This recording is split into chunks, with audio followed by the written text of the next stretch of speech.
The first time I saw her, she was wearing a mismatched pair of socks, one with avocados and the other with tiny astronauts. It wasn't the kind of thing most people noticed.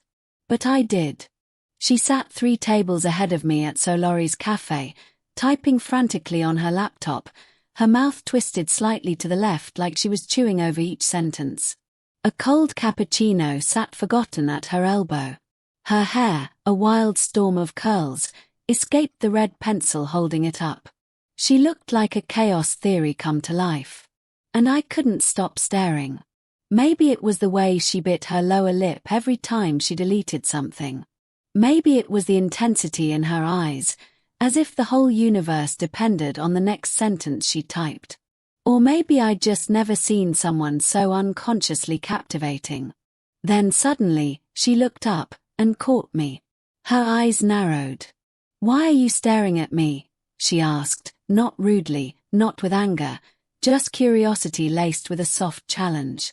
I smiled before I even knew I would. "Because you're mind-blowing." She blinked. Once. Twice.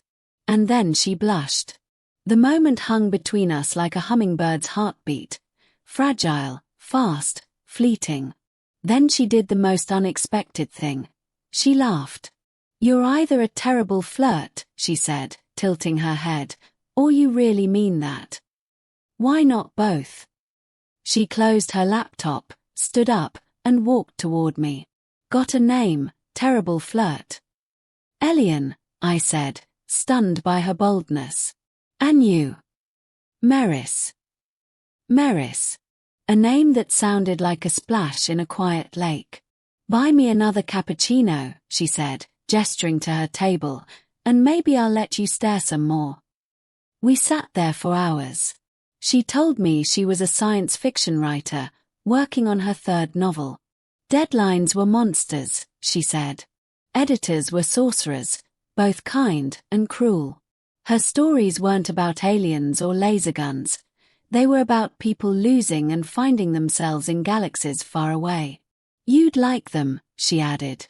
"They're full of people who stare too much." "I already do." "Careful, Elian," she said, sipping her fresh cappuccino.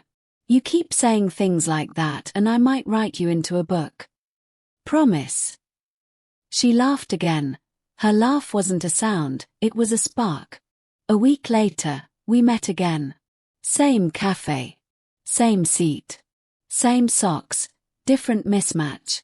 That day, she wore one with bananas and one with flamingos. "You do that on purpose, don't you?" I asked. "What?" "The socks." She grinned. What's life without a little chaos? Every meeting after that blurred together into something softer than time. She showed me snippets of her stories. I brought her sandwiches when she forgot to eat. We debated over whether AI could ever write like humans or just mimic us forever. I said mimic. She disagreed. Passionately. She quoted Virginia Woolf and Star Trek in the same breath. She hated cilantro. Loved thunderstorms. Said Pluto should still be a planet. Every time she spoke, I learned something. About her. About the world. About myself. And I kept staring. It wasn't until our 5th meeting, on a rainy Wednesday afternoon, that she asked again. We were seated by the window. Rain ticked softly against the glass.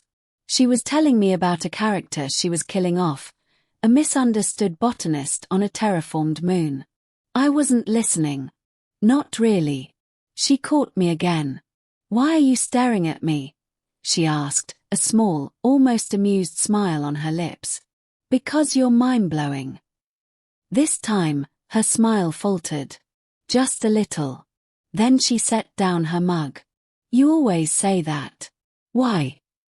I paused. "Do you want the honest answer?" Meris nodded, a strand of hair falling loose across her cheek. "Because you're the first person I've met who's not trying to impress the world. You're just trying to understand it. And in doing that, you sort of impress the world anyway. At least, my world." Silence. Her gaze dropped. Her fingers fidgeted with her spoon. When she looked up again, her eyes were softer. You're not what I expected. Neither are you. That day ended differently. As we parted, she kissed me on the cheek. It was brief, awkward, and left a blush on both our faces. I think she hated how much she liked it. I knew I loved it. By the third month, we weren't just sitting across from each other. We were sitting beside one another. Her laptop became our laptop. My sandwich became her sandwich.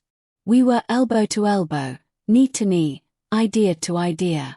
One night, she showed me a paragraph. I wrote about you, she said, almost embarrassed. I read it. He watched her not like someone observing a rare flower, but like someone who had waited their whole life for spring. Wow, I said. That's me. You're in chapter 6. Maybe more. I pretended to be casual. But inside, I was a supernova. It wasn't all perfect. She had days when she doubted every word she wrote. When she wanted to delete her whole manuscript and start over. When she cried because someone online said her second book was too emotional for sci-fi. I didn't try to fix her. I just sat with her. Held her hand. Let her be. She once told me, "You're the only person who doesn't try to solve me." Maybe you're not a puzzle, I replied. And then, it happened. She got the call. Her manuscript, The Stars We Buried In, was going to be published. A big publisher. Global release. Book tours. Interviews. When she told me, she cried. Again. But this time, it was joy. I want you at the launch, she said. Front row. Only if I get a signed copy.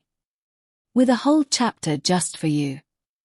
At the launch, she stood in front of a crowd of readers, journalists, and fans. Lights glared. Cameras clicked. Her mismatched socks peeked out beneath her flowing black dress. She read an excerpt from the book. It was the one about me. People clapped. Some even teared up. Afterward, she ran up to me, cheeks flushed, eyes sparkling. I did it. No, I said, pulling her close. We did it. And then, without asking, without waiting, she kissed me. Right there. In front of everyone. No one stared harder than I did. That night, we lay on the rooftop of her building. The city buzzed below, but above us, stars winked like old friends. Why are you staring at me again? She asked softly, head resting on my shoulder. I turned to her. Because you're still mind-blowing. She blushed. Then whispered. Good. Because I plan to.